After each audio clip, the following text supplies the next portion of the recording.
అమ్మాలు ఎట్లుండే పెళ్ళైన మహిళలంతా చక్కగా ఒంటి నిండా చీర కట్టుకొని మహాలక్ష్మి మాదిరి ఉండేవాళ్ళు. వాళ్ళ కట్టు బొట్టు ఆచారం పద్ధతులు చూస్తే మహిళ అంటే ఇట్టే ఉండాలా అని కొట్టొచ్చినట్టు కనిపించేది. కానీ ఇవాళ రేపు ఆచారము చాలా మంది పాటించడంలా.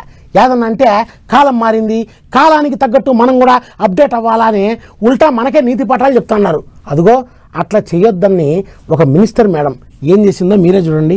మహిళలు మహారాణులు, ఆడోళ్లే గనక లేకుంటే సృష్టి లేదు. అందుకే ప్రతి మహిళ ఇంగింత గౌరవం పొందాలి, మన కట్టు బొట్టు కాపాడుకోవాలి. అందుకే పెండ్లైన మహిళలంతా చీరలే కట్టుకోవాలి అని ఏపీ హోమ్ మినిస్టర్ అనితక్క చెప్పుకొచ్చింది. విశాఖపట్నంలో అయిన సారీ వాక్ అనే కార్యంలో మంత్రి మేడం హాజరుపడి వచ్చిన అక్క చెల్లెండ్లను హుషారు చేసింది. అంతకంటే మొదలు ఆడోళ్ళంతా తీరు పాటలకు డాన్సులు వేసుకుంటూ ఆడి పాడినరు. అందరికందరూ ర్యాంపు వాక్ చేసినట్టు శారీ వాక్ కార్యాన్ని మా సంబురంగా చేసిండ్రు.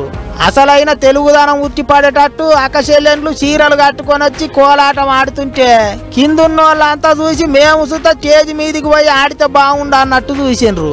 ఇక మంత్రి అనితక్క మాట్లాడుకుంటా, మనందరికీ తెలుసు చీర అనేసరికి ఫస్ట్ గుర్తొచ్చేది మనందరికీ కూడా గద్వాలో కంచో కాదు, ఫస్ట్ గుర్తొచ్చేది చీర చూడగానే మన అమ్మ. ఆ చీర కొంగు మూతి తుడుచుకునే మన అన్నప్రసన్న కూడా జరిగింది. అదే చీర కొంగుతోనే ఉయ్యాల కూడా మనకి అమ్మ చేసింది. అటువంటి ఆ చీర కమ్మదానాన్ని అమ్మతనాన్ని మనం ధరించడమే కాకుండా మన భావితరాలకి ముందుకు తీసుకెళ్లాలనుకోవడం నిజంగా ఒక మంచి సంప్రదాయం, ఒక మంచి పరిణామం కింద భావించాలి. గొప్ప ముచ్చటే. చీర కట్టుకున్న ఏ మహిళనైనా ఓ ప్రత్యేకమైన గౌరవంతో చూస్తారు. పెద్దోళ్ళు అయితే ఓ అమ్మ లెక్క, చిన్నగా పడితే ఓ అక్క చెల్లె లెక్క అనుకుంటారు. అంతేకాదు ఇంకేమన్నదో చూడర్రే. ఈ రోజుల్లో జీన్స్ అని వెస్ట్రన్ వేర్ వేసుకోవద్దని చెప్పట్లే, వెస్ట్రన్ వేర్ అని అదని ఇదని ఎలుగుతున్న పరిస్థితుల్లో కూడా మీ అమ్మాయికి ఒకసారి ఎన్ని జీన్స్ వేసినా ఎన్ని చేసినా ఒక్కసారి చీరిచ్చు చూడండి. కట్టుకున్న తర్వాత ఇంట్లో వాళ్ళందరూ జీన్స్ చూడగానే బాగుంది అంటారు. అదే గనక చీర కట్టుకుని మీ అమ్మాయి ముందుకు వస్తే మహాలక్ష్మిలా ఉంది అని చెప్పి మనమే అందరం కూడా మాట్లాడే పరిస్థితి కనిపిస్తా ఉంది. నిజమే కదా, ప్యాచను అని చినిగిపోయిన బట్టలు తొడుక్కొని తిరుగుతాండ్రు నిన్నీయాల చాలా మంది.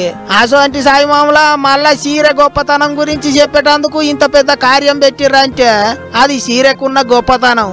మరి ఇప్పటికైనా ఎంతసేపు ట్రెండ్ ప్యాచను అనకుండా ఓ పండుగ పబ్బాలు అప్పుడన్నా చీరలు కట్టుండ్రి.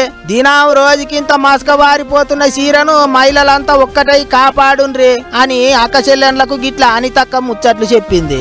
అటెనక అక్కతోని పోటుబోలు దిగుతానికి జనం సీతం ఎగబడ్డరు. సెల్ఫీలు తీసుకొని మస్తు మురిసిపోయినరు. మొత్తానికి సాగర తీరాన సారీ వాక్ కార్యం మా జోరుగా నడిచింది.